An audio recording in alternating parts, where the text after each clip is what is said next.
ప్రేక్షకులకు నమస్తే. నేను మీ మండల సంజీవ. మిత్రులారా, ఈరోజు ఈనాడు, వెలుగు, ఆంధ్రజ్యోతి, నమస్తే తెలంగాణ వార్తాపత్రికలో ఉన్నటువంటి ముఖ్యమైనటువంటి వార్తలు. 41 మంది లొంగుబాటు, 24 ఆయుధాలు అప్పగించి అనేటువంటిది ఉన్న డీజీపీ శివధర్ రెడ్డి గారికి సంబంధించినటువంటి వార్త ప్రధానంగా ఈరోజు ఈనాడుతో పాటు అన్ని దినపత్రికల్లో ఈ యొక్క వార్తను చూడవచ్చు. మరి గత కొంతకాలం ఈ యొక్క మావోయిస్టుల లొంగుబాటు, మరి ఇంతకుముందే మావోయిస్టుల ఎన్కౌంటరు అనేటువంటి విషయాలకు సంబంధించి అనేకమైనటువంటి వార్తలు వినిపించినటువంటి నేపథ్యంలో ఈ యొక్క మరొక సంచలనమైనటువంటి వార్త అని చెప్పొచ్చు.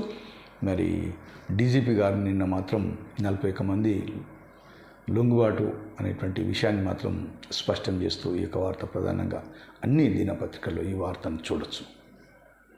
ఇక అదేవిధంగా ఫోన్ ట్యాపింగ్ కేసులో ప్రధాన A1 నిందితుడుగా ఉన్నటువంటి ప్రభాకర్ రావు కస్టడీ 25 వరకు పొడిగింపు అనేటువంటిది సుప్రీంకోర్టు అనేటువంటి వార్త కూడా ఈరోజు ఈ వార్త ప్రధానంగా ఈనాడు పత్రికతో పాటు మరి అన్ని దినపత్రికలు ఈ యొక్క వార్తను చూడవచ్చు. గత వారం రోజుల నుంచి పోలీస్ కస్టడీలో ఉన్నటువంటి ప్రభాకర్ రావు మరి ఎలాంటి ఆధారాలు చెప్పలేదు, ఈ యొక్క ఫోన్ ట్యాబ్కి సంబంధించి అనేటువంటి విషయం పైన ఆరాధిస్తున్నటువంటి ఇక రాష్ట్ర ప్రభుత్వం ఇక ఇదే విషయానికి సంబంధించి ఇక ఆంధ్రజ్యోతి పత్రికలు మాత్రం ఈ యొక్క ప్రభాకర్ రావుకు సంబంధించి కక్కించేది ఎలా అనేటువంటి లీడ్ తీసుకొని ఈ యొక్క వార్తను రాసినటువంటి ప్రధానంగా ఈరోజు ఆంధ్రజ్యోతి పత్రికలు కూడా ఈ వార్త ఉంది. ఎందుకంటే మరి ఈ యొక్క ఫోన్ ట్యాపింగ్ వెనుక సూత్రధారులు ఎవరున్నారు, ఎవరు చెప్తే ఈ విధంగా చేశారు అనేటువంటిది మాత్రం ఇప్పటివరకు తన నోటి నుంచి ఎలాంటి ఒక మాట కానీ పలకలేనటువంటి విషయానికి సంబంధించి ఇక జూనియర్లు కాకుండా సీనియర్లు అనేటువంటి విషయం పైన ప్రధానంగా ఈ యొక్క పోలీస్ అధికారులను ఉద్దేశించి ఈ యొక్క ఫోన్ ట్యాపింగ్ వ్యవహారం పైన ప్రధానంగా ఈరోజు ఆంధ్రజ్యోతి పత్రికలో ఈ యొక్క వార్తను ఫోకస్ చేసినట్టు కనిపిస్తూ ఉంది. ఒక్కొక్కసారి మిత్రులారా, ఈ యొక్క IPS, IAS, ఈ యొక్క కమిషనర్ల స్థాయి ఈ అధికారులు ఒక సీఎం అదుపాజ్ఞలో సీఎం ఆదేశాల మేరకే పనిచేస్తుంటారు, ఏ శాఖలోనైనా సరే. ఇక వారికి సన్నిహితంగా ఉండేటువంటి యొక్క IAS, IPSలను మాత్రం వారి కన్సర్న్లో ఉన్నటువంటి ఒక స్థానాల్లో నియామకం చేస్తుంటారు. వారి సలహాలు కూడా తీసుకొని పరిపాలన చేస్తూ ఉంటారు. ఒక్కొక్కసారి మరి పరిస్థితి ఏ విధంగా ఉంటుందంటే, చిన్నవారికైనా కూడా అదే పోలీస్ కస్టడీ, పెద్దవారికైనా కూడా అదే పోలీస్ కస్టడీ వ్యవహారం చూస్తే చాలా చిత్రమైనటువంటి పరిస్థితి. ఇక రిటైర్మెంట్ అయినాక ఒక విలాసవంతంగా, విశ్రాంతంగా, ఒక ఆదరాబాదరా లేకుండా బతికేటువంటి ఒక విషయాలు మనం మాట్లాడితే ఒక్కొక్కసారి ఎంత పెద్ద అధికారికైనా కూడా మరి ఎటువంటి వ్యవహారాలు జరుగుతాయి అనేటువంటిది ఒక ఫోన్ ట్యాపింగ్ సంబంధించినటువంటి విషయాల్లో మనం ప్రధానంగా చర్చించుకోవచ్చు. అంత పెద్ద హోదాలో ఉండి ఈరోజు రిటైర్డ్ అయిన తర్వాత కూడా పదవిలో మరి బీఆర్ఎస్ ప్రభుత్వంలో ఈ యొక్క ఫోన్ ట్యాపింగ్లో ప్రధానంగా నిందితులుగా ఉండి ఈరోజు పోలీస్ కస్టడీ, ఒక కోర్టులు, ఇంకా ఈ విషయాలు చూస్తుంటే మరి ఎటువంటి పరిస్థితులు ఉంటాయో మనం ఊహించుకోవచ్చు, అర్థం చేసుకోవచ్చు అనేటువంటి విషయం ప్రధానంగా స్పష్టమవుతుంది. ఇక అదేవిధంగా ఈరోజు ఉన్నటువంటి ఈనాడులో మరో వార్త, మరో 3 రోజులు చలి తీవ్రత అనేటువంటిది ప్రధానంగా ఈ యొక్క వార్తను ఫోకస్ చేసింది. ఇక 6.1, 6.9 మధ్యలో ఈ యొక్క చలి తీవ్రతలు నమోదవుతున్నటువంటి విషయం. ఇక దీనికి సంబంధించి 22 జిల్లాలకు మాత్రం ఎల్లో అలర్టు, హెచ్చరికలు అనేటువంటి వార్త కూడా ప్రధానంగా ఫోకస్ చేసింది. మరి ఈ వార్తను కూడా అన్ని దినపత్రికలు కూడా ఈ వార్త ఉంది, చలి సంబంధించినటువంటి వార్త. ఇంకా ప్రజలు కూడా అప్రమత్తంగా ఉండాల్సినటువంటి అవసరం ఎంతైందా ఉందని చెప్పేసి అధికారులు చెప్తున్నటువంటి అనేటువంటి విషయం అని చెప్పొచ్చు. ఇక వెలుగు దినపత్రికలో మాత్రం ప్రధానంగా ఈరోజు మొదటి పేజీలో అడిషనల్ కలెక్టర్లు వసూళ్ల దందా అనేటువంటిది ప్రధానంగా ఈరోజు ఈ యొక్క వార్తను తీసుకొని మొదటి పేజీలో ఫోకస్ చేసింది. ఈ యొక్క భూభారతిలో చేర్చేందుకు వసూళ్ల దందా, మరి అన్నీ సక్రమంగా ఉన్న పైసలు ఇస్తేనే క్లియరు. ఇక 9 జిల్లాల నుంచి మాత్రం ఫిర్యాదుల వెల్లువ అనేటువంటిది ప్రధానంగా ఈ యొక్క వార్తను రాస్తూ, ఇక మేడ్చల్, రంగారెడ్డి, సంగారెడ్డి అనేటువంటి విషయం పైన ప్రధానంగా ఈ యొక్క 3 జిల్లాలను ప్రస్తావిస్తూ ఈ యొక్క వార్త ఫోకస్ చేసినట్టు కనిపిస్తూ ఉంది. ఈరోజు మిత్రులారా గమనించాలి, ఈ యొక్క ధరణిలో ఏమైపోయిందంటే అప్పటికప్పుడు కొన్ని గంటలలోనే ఆ యొక్క పాని నకళ్ళు హ్యాండ్ ఓవర్ చేయాలని, ఇక ఇమ్మీడియట్గా రెవెన్యూ రికార్డులు కలెక్టర్లకు అందజేయాలనేటువంటిది, సరెండర్ చేయాలనేటువంటిది గత ప్రభుత్వం తీసుకున్నటువంటి నిర్ణయంలో కొంతమంది పైరవి ఆ యొక్క ఆఫీసుల చుట్టూ తిరిగేటువంటి వారు, ఇక ఎక్కువగా అధికారులతో టచ్లో ఉన్నవారు మాత్రం, ఈ యొక్క భూములకు సంబంధించిన వారు మాత్రం కొన్ని సమస్యలని చెప్పొచ్చు, ఎన్ని సమస్యలను కూడా వారు క్లియర్ చేసుకొని బయటపడ్డటువంటి సంగతి మనం చూసినాం, అనేక వార్తలు చదివినాం. కానీ ఈ యొక్క కొన్ని గంటల్లోనే ఈ యొక్క పానీలు కానీ, ఈ యొక్క ఎంఆర్ఓ స్థాయి కానీ, తహసీల్దార్ల స్థాయి కానీ, ఒక ఆర్డీఓల స్థాయి కానీ వారు ఎలాంటి నిర్ణయాలు తీసుకోకుండా కొన్ని గంటలలోనే సరెండర్ చేయాలనేటువంటి విషయానికి వస్తే, ఇది ఒక వేల మంది మాత్రం చేయాల్సిన పనులు, ఒక మధ్యలో నిలిచిపోయినటువంటి పనులలో మాత్రం చాలా పెండింగ్లో, వేల కేసులు పెండింగ్లో ఉన్నాయని చెప్పొచ్చు. ఇక ఈ యొక్క తహసీల్దార్లకు పవర్ తీసేసి ఏ చిన్న సమస్య ఉన్నా కూడా ఇక ఆర్డీఓలకు కొన్ని ఒక అధికారాలు ఇచ్చినప్పటికీ కూడా ఇక అత్యధికంగా ఒక 90% మాత్రం కలెక్టర్లకు, అడిషనల్ కలెక్టర్లకు, జేసీలకే ఈ యొక్క గతంలో అధికారం ఉండేది. ప్రస్తుతం మాత్రం కొన్ని మాత్రం ఒక సడలించినట్టు ఉన్నది. ఏదేమైనా మళ్ళీ కూడా ఒక తహసీల్దార్ల నుంచే ఓ రిపోర్టు వెళ్ళాల్సినటువంటి పరిస్థితి ఉంది. ఇంకా కూడా ఈ యొక్క ధరణి, భూభారతికి మధ్య ఉన్నటువంటి ఒక కేసుల విషయంలో మాత్రం ప్రజలు మాత్రం ఇంకా ఒక ఉత్సాహంగా ఒక ఊపిరి పీల్చుకున్నారా ఈ ప్రభుత్వంలో అంటే ఇంకా మాత్రం జరగలేదని చెప్పొచ్చు. ఆ ప్రాసెస్ మాత్రం జరగడానికి ఇంకా కొన్ని నెలలు, సంవత్సరాలు పట్టేటువంటి ఆస్కారం ఉందని చెప్పేసి మన నుంచి ఒక కొంతమంది తహసీల్దార్లతో మాట్లాడినప్పుడు, జాయింట్ కలెక్టర్తో మాట్లాడినప్పుడు, ఆర్డీఓలతో మాట్లాడినప్పుడు ఈ యొక్క సమస్య, ఈ యొక్క పరిస్థితిని మాత్రం రెవెన్యూ విభాగం గురించి మాత్రం వారు స్వయంగా మా యొక్క ఛానల్తోని మాతో చెప్పినటువంటి విషయం ప్రధానంగా కనిపిస్తూ ఉంది ఇట్లా. ఎందుకంటే తహసీల్దార్లకు గతంలో అనేకమైనటువంటి విశేషమైనటువంటి అధికారాలు ఉండే, కానీ ధరణి ఎప్పుడైతే అమలైందో కొన్ని గంటలలోనే వాళ్ళకి ఏమాత్రం పవర్ లేకుండా అయిపోయింది. మరి అటువంటి విషయంలో ప్రతిదీ చిన్న సమస్య ఉన్నా కూడా మరి పై అధికారి కంటే ఇక చిన్నవారు మాత్రం ఏం చేయలేని పరిస్థితి. ఇక ఈ విషయం పైన మాత్రం వెలుగులో ప్రధానంగా ఫోకస్ చేసింది ఈ యొక్క అడిషనల్ కలెక్టర్ల దందా, ఒక అవినీతికి సంబంధించినటువంటి విషయం పైన. ఇక ఇదే వార్తాపత్రికల్లో ప్రపంచ కుబేరుల్లో అనిల్ అంబానీ ఫ్యామిలీ 8వ స్థానం అనేటువంటి విషయం ప్రధానంగా ఈ యొక్క వార్త ఉంది. ఇక ఆంధ్రజ్యోతి పత్రికలో మాత్రం ఫోన్ ట్యాబ్కి సంబంధించిందే మరి ఇప్పటికే చెప్పినటువంటి విషయం.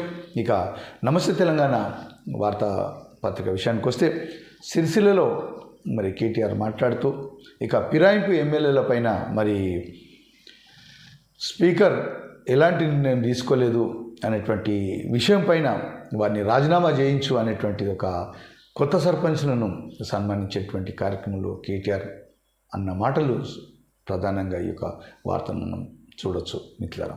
ఇక అదేవిధంగా మరి ఇటీవల ఒక ఎంపీలు మరి పిఎం మోదీని కలిసినటువంటి సందర్భంలో కేసీఆర్ ఎలా ఉన్నాడు, ఆయన ఆరోగ్యం ఎలా ఉంది అనేటువంటి విషయం పైన ఆరాధిస్తున్నట్టు ఈరోజు ప్రత్యేకంగా ఆంధ్రజ్యోతి పత్రికలో ఈ యొక్క వార్తను ఫోకస్ చేసినట్టు కూడా ఈరోజు కనిపిస్తూ ఉంది.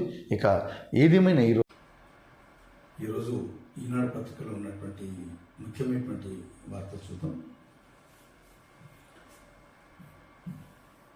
నిజాయితీ సమగ్రత అయితే ముఖ్యమైనటువంటిది. పబ్లిక్ సర్వీస్ అధికారుల ఎంపికలో అవే కీలకం. నియామకాల్లో పారదర్శకత, నమ్మకాన్ని పెంచాలి. యూపీఎస్పీ విశ్వసనీయ సంస్థ. ఇక పిఎస్పీ చైర్పర్సన్ జాతీయ సదస్సులో రాష్ట్రపతి ద్రౌపది ముర్ము సంబంధించినటువంటి వార్తలు ఉండొచ్చు. మరి ఈ యొక్క చిత్రంలో రాష్ట్ర గవర్నర్ గారు కూడా ఉన్నారు. ఇక పిఎస్పీ చైర్పర్సన్ సదస్సు వేదికపై రాష్ట్రపతికి జ్ఞాపక బహుకరిస్తున్న యూపీఎస్పీ చైర్మన్ అజయ్ కుమార్ చిత్రంలో TGPSC chairman Burra Venkateshwara, governor Vishnudev Varma గారు కూడా యొక్క చిత్రంలో మనం చూస్తున్నటువంటి విషయం చూడొచ్చు. ఎంతో పారదర్శకంగా ఉండాలి. మరి ఆ యొక్క హోదాలో ఉన్నటువంటి అధికారులు, చైర్పర్సన్ అనేటువంటి రాష్ట్రపతి గారు చెప్తున్నటువంటి విషయం. ఇక మళ్ళీ బగ్గుమన్న బంగ్లా అనేటువంటి వార్త. ఇక రైలు నుంచి జారిపడి నవ దంపతుల మృతి అనేటువంటిది చాలా విచారకరమైనటువంటి వార్త. సింహాచలం భవానీ పెళ్లినాటి చిత్రం ఇక్కడిది భువనగిరి. రైలు నుంచి జారిపడి నవ దంపతుల మృతి చెందినటువంటి యాదాద్రి భువనగిరి జిల్లా గురుపల్లి మండలం, ఇక కోరాడ, పార్వతీపురం, మన్యం జిల్లా అనేటువంటి వ్యక్తులట వీళ్ళు. పార్లమెంటు నిరవధిక వాయిదా ముగిసిన శీతాకాల సమావేశాలు. విబిజీ, రామ్జీ సహా మొత్తం 8 బిల్లులు ఆమోదం పొందినట్టు వార్త ఒకటి ఉంది. ఇక టేస్కా, డిసిసిబిలు, పిఏఎస్సీల పాలకవర్గాల రద్దు. అధికార పర్సన్ ఇన్ఛార్జీల నియామకం ఉత్తర్వులు జారీ అయినటువంటిది. ఇది డిసిసిబి సంబంధించినటువంటి కోఆపరేటివ్ బ్యాంకులకు సంబంధించినటువంటి విషయం మిత్రులారా. రాష్ట్ర సహకార బ్యాంకు తెలంగాణలో 9 జిల్లాల సహకార కేంద్ర బ్యాంకులు 908 ప్రాథమిక వ్యవసాయ సహకార సొసైటీల ప్రస్తుతం పాలకవర్గాలను రద్దు చేసి వాటి స్థానంలో అధికారిక పర్సన్ ఇన్ఛార్జ్ నియమిస్తూ ప్రభుత్వం శుక్రవారం ఉత్తర్వులు జారీ చేసింది. మరి మొత్తం మీద రాష్ట్రంలో 908 ప్రాథమిక వ్యవసాయ సహకార సొసైటీలని వారికి చైర్పర్సన్ కూడా మరి నిన్నటి వరకు ఉండే. మరి నిన్న మాత్రం వారి యొక్క ఇప్పటి నుంచి అధికారులే ఉంటారు. ఇక సమావేశంలో మాట్లాడుతున్న ఉప ముఖ్యమంత్రి బట్టి చిత్రంలో మంత్రులు పొన్నం చూపాలంటున్న వార్త ఎందుకు ఏమిటి? 74 సమస్యల పరిష్కారం గొప్ప విజయం. ప్రజావాణి వంటి కార్యక్రమం దేశంలో ఎక్కడ లేదు. ఉప ముఖ్యమంత్రి బట్టి విక్రమార్క అనేటువంటిది. ఇక 74% సమస్యలతో పరిష్కారం అయిందట మరి ప్రజావాణి కార్యక్రమంలో. ఇక కేటీఆర్ ఏమంటున్నారు చూద్దాం. మీకు 66% స్థానాలు నిజమైతే ఆ 10 మంది ఎమ్మెల్యేలతో రాజీనామా చేయించండి. వారి నియోజకవర్గంలో ఉప ఎన్నికలు సిద్ధమా? సీఎం రేవంత్ రెడ్డి కేటీఆర్ సవాల్. ఇది సిరిసిల్లలో మాట్లాడినటువంటి విషయం మిత్రుల. కొత్తగా 1000 విజయ డైరీ పాలనలు అనేటువంటి ఒక వార్త ఉంది. పైసా పెట్టారు, పదవి పట్టారు. సర్పంచ్గా పలువురు రియల్టర్లు, వ్యాపారులు ఇసుక దందాలు సంపాదించిన డబ్బులు దించారు. ఎక్కడెక్కడ కరీంనగర్, నిజామాబాద్, సంగారెడ్డి అనేటువంటి వార్త. ఇలాంటివి ఎన్నెన్నో అనేటువంటి ఉమ్మడి మెదక్ జిల్లాలో మిత్రుల ఇటీవల మరి పలువురు రియల్టర్లు, వ్యాపారులు ఇసుక దందాలు సంపాదించిన డబ్బులు సర్పంచ్లు పెట్టుబడి పెట్టారనేటువంటి ఒక వార్త ప్రధానంగా ఉంది. మొత్తానికి ఈరోజు సర్పంచులు మరి 22న వారి పదవి ప్రమాణ స్వీకారం కూడా చేయవలసి ఉంది. ఇక ఎల్లుండి గత వారం 15 రోజుల నుంచి, ఒక నెల రోజుల నుంచి మాత్రం ఈ యొక్క సర్పంచ్ యొక్క అభ్యర్థులు మాత్రం పోటాపోటీగా ఇక నయాను భయాను పిచ్చిరు, స్టాంప్ పేపర్లు రాసిచ్చారు, డబ్బు పంచకాడికి డబ్బు వంచారు, ఇక మద్యం పంచకాడికి మద్యం పంచారు, ఇక హామీలు కుప్పలు తిప్పల హామీలు, ఇక మాయ మాటలు, మోసం మాటలు, నిజమైన మాటలు, ఏవో మొత్తాన్ని మీద ఓటర్లు మాత్రం నయాన్నో భయాన్నో మాత్రం ఒక ఎన్నికల తంతు మాత్రం మూసిందని చెప్పొచ్చు. ఇక వాటిని ఎంత మట్టుకు పరిష్కరిస్తారు, ఇక ఏ మేరకు హామీలు పూర్తి చేస్తారు, ఇక ఎన్నికైనటువంటి సర్పంచ్లు 5 ఏళ్ళదే వాళ్ళదే రాజ్యం ఉంటుంది. ఇక ఊర్లలో మాత్రం గతంలో మాకు మేము ఎన్నికలప్పుడు పోతే మమ్మల్ని కేరే చేయలేదు, కొంతమంది మాత్రం మమ్మల్ని దగ్గర కూడా రానియలేదు, అనేకమైనటువంటి హామీలు వాళ్ళు అడిగారు, డబ్బులు అడిగారు. ఇవన్నీ ఒక గ్రామంలో అంత ఈజీ ఉండదు ఎలక్షన్లలో. వీళ్ళు ఒక అభ్యర్థులు మాత్రం వారం 10 రోజులు ఓటర్లు తిప్పలు పెడితే పెట్టిండొచ్చు, కానీ వీళ్ళు మాత్రం 5 ఏళ్ళు చూసుకుంటారు వాళ్ళని. అంత ఈజీగా మిడిచిపెట్టారు ఈ యొక్క సర్పంచ్లు. మేము గతంలో పోటీ చేసే సమయంలో మీ ఇంటికాడికి వస్తే మాకు ఏ పార్టీ మీద ఇచ్చారా మీరు? వేస్తాం పోరి, చూస్తాం పోండి, మాకు అన్నీ తెలుసు, మేము ఎవరికి వేయాలం, మీడియాలు చెప్పుకోమైంది. నాకు తెలియదా ఎవరిని ఎన్నుకోవాలో? పలానా వారు ఇన్ని డబ్బులు ఇచ్చారు, మీరేమి ఇస్తారు, ఏం తెచ్చారు? గతంలో మాకు సమస్యలు ఉంటే మస్తు చూసారు మీరు, ఇప్పుడు చూస్తారని నమ్మకం ఏంది? ఇటువంటి వాళ్ళని చాలామంది చూసినాము. ఇప్పుడు వస్తారు, మాయమాటలు మస్తు చెప్తారు.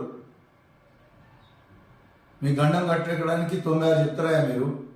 ఆ తర్వాత ఎడిపోతారో మీరు? మనం చూస్తారా, మనం దేక్తారా మనం?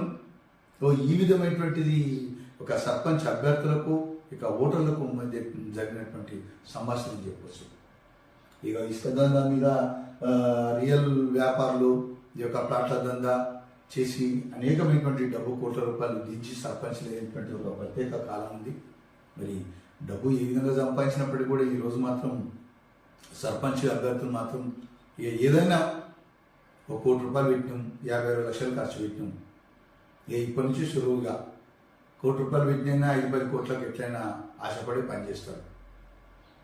ఇక సేవా గీవా అది ఎట్లాగా ఉంటుంది, అది గౌరవం నయాన్నో భయాన్నో గౌరవం ఎట్లయినా ఉంటుంది. అధికారుల మీద పెత్తనం ఎట్లయినా చెలాయిస్తారు వీళ్ళు. ఈ ప్రజలు మనసులో ఏం పెట్టుకున్న మీద మాత్రం ఇక ఇప్పటి నుంచి గతంలో అభ్యర్థి పేరు పెట్టి పిలిచి ఇప్పుడు సర్పంచ్ స్థాపన పిలవాలి వీళ్ళని. ఇక వీళ్ళకో సర్పంచ్లకో 2-3 పిఏలు ఈ విధంగా ఉంటుంది ఎట్లయినా. కానీ ఏదైనా మిత్రులారా ఒక విషయం గమనించాలి, పదవులు శాశ్వతం కాదు. కేవలం మీరు మాత్రం ప్రజలు ఇచ్చినటువంటి అధికారం కేవలం 5 ఏళ్ళే అనేటువంటి విషయం గుర్తుంచుకోవాలి.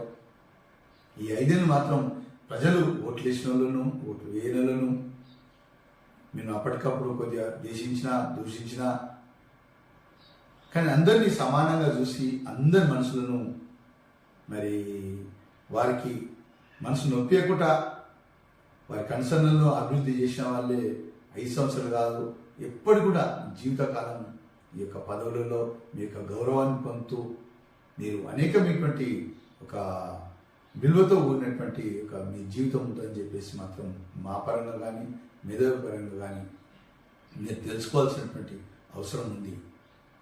లేదు మేము కర్రపెత్తనం చెలాయిస్తాం, మేము మా అధికారం విశేషంగా ఉపయోగిస్తాం, నాకెవడు సాటి లేడు, ఇక మా అంతటి వారే లేరు అనేటువంటి అధికారం అనేటువంటి ఒక రిబ్బెన్ మాత్రం నెత్తి కట్టుకొని తిరిగితే మాత్రం మీ యొక్క పదవి కాలం దిగిపోయిన మాత్రం మళ్ళీ జీవితంలో మీరు యొక్క పదవిని మాత్రం అలంకరించబోరు. ఇక అలంకరించినట్టు కూడా మరి గెలిచినట్టు కూడా ఎక్కడ దాఖలు. నేను 1988 నుంచి ఇక దగ్గర నుండి రాజకీయాల్లో చూస్తున్నాను. ఎంతోమంది పాపం సర్పంచులు అధికారం రాగానే ఇక ఈ యొక్క కోపం అధికారం అనేటువంటి ఒక ఉగ్రరూపంతో మరి తిరిగినటువంటి సర్పంచ్లు మాత్రం చివరికి ఈరోజు అసలు వాళ్ళ గురించి చెప్పుకోవడానికి దాఖలాలు కూడా లేవని చెప్పవచ్చు. ఆ పదమైనటువంటి ఒక విషయం పైన అహంకారం కనుక కోపం కనుక ప్రదర్శించి ఆ యొక్క పెత్తనం చేస్తే ప్రజలేం అంత ఈజీగా ఉండరు మిత్రులారా, చాలా గమనిస్తారు. పదవి రాకముందు నాయకుడు పరిస్థితి ఎట్లుండే, పదవి వచ్చినాక ఏ విధంగా ఉన్నటువంటి విషయం. ఇలా ఓటర్లను తక్కువ చేస్తే మాత్రం లాస్ట్కి చివరికి కొద్ది కాలం మీరు ఈ యొక్క భోగాలు అవి అనుభవిస్తుండొచ్చు, కానీ చివరికి మాత్రం ఈ యొక్క ప్రజాక్షేత్రము ఈ యొక్క పట్టణం నుంచి మాత్రం మీరు అందరినంత దూరం పోతారని చెప్పేది ప్రతి ఒక్కరూ తెలుసుకోవాల్సినటువంటి అవసరం ఉంది అనేటువంటిది ఒక అనుభవంతో ఉన్నటువంటి విషయాలని చెప్పవచ్చు మిత్రులారా. ఏదైనా మీరు ప్రజల మన్నన పొంది ప్రజల మనసు దోచుకొని మరి ఆ యొక్క కార్యక్రమాలు చేస్తారని చెప్పేసి మా యొక్క MS న్యూస్ ఛానల్ తరఫున మీకు సూచన, ఒక అభిప్రాయం అని కూడా చెప్పవచ్చు.